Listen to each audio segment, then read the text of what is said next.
Have refrigerator problems? We have solutions. Often people will ask, why is my fridge running but not cooling?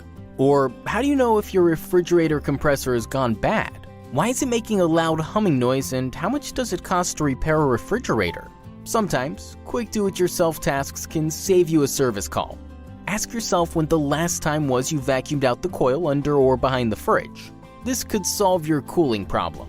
If the refrigerator is humming loudly, it could be the condenser fan motor near the compressor. The cost to repair your refrigerator will depend on what the issue is and if a major component needs to be replaced. How do you resolve your refrigerator repair problems? Give us a call for a complete diagnosis. The call is free with the repair.